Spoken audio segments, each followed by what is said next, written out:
Imagine your standard telehealth consultation taken up a notch. That's the premise of this Metaverse collaboration between pharmaceutical company Zuellig Pharma and innovation consultancy Palo IT. The idea is to bring the physical and digital realms of healthcare together to make healthcare more accessible and affordable for patients. Remote health monitoring is going to be way more prevalent than it is today. So why not prepare now?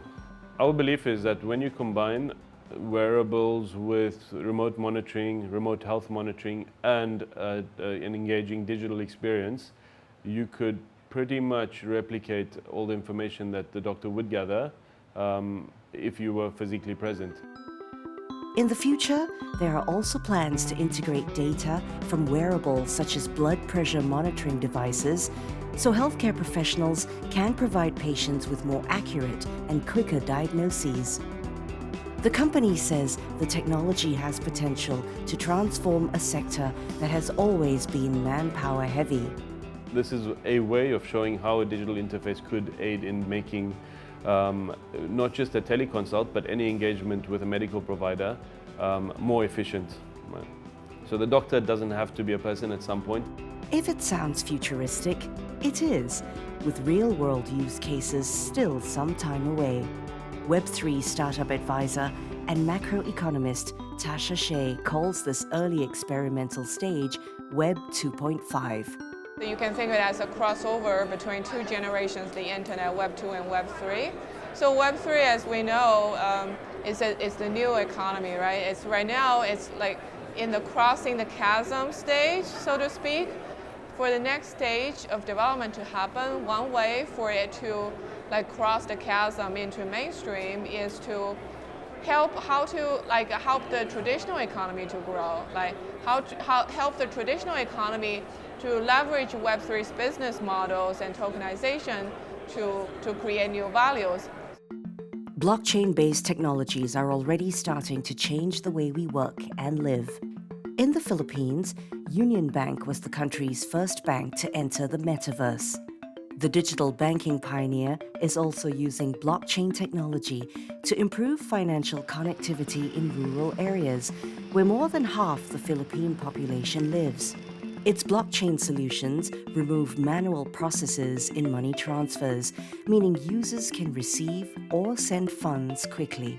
One of the benefits of blockchain is that it reduces the cost, right, for you to facilitate real-time payments. It's empowering them to have access to the financial payments network. While in Singapore, the central bank is trialing the use of a digital Sing dollar at the city's FinTech Festival. The blockchain-based currency can be programmed to be used for specific purposes only, and potentially could be used to support commercial vouchers or even government payouts in the future. But why use Web 3 when Web 2 works just fine?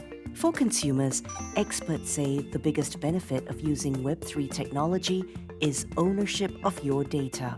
Because it's built on the blockchain, users will need private keys to access information about you. Consumers and businesses can also be assured of better security, with blockchain's decentralized nature making it hard to breach. A Web3 business model would also allow users of a product to have a stake in a project's success through the use of digital tokens like NFTs. Such technologies are still very niche, with less than 200 million people around the world having any exposure to Web3 technology so far. Experts say there is still a long road ahead to mainstream adoption. We've been very successful over the last 8 years, sort of making sure that institutions and governments can weed out that bad activity and allow for legitimate use to flourish.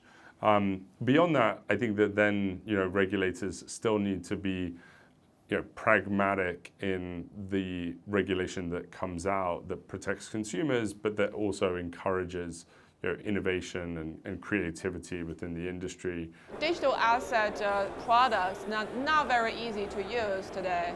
You have to have a wallet like MetaMask wallet, for example. Try to explain to people how to set it up, right?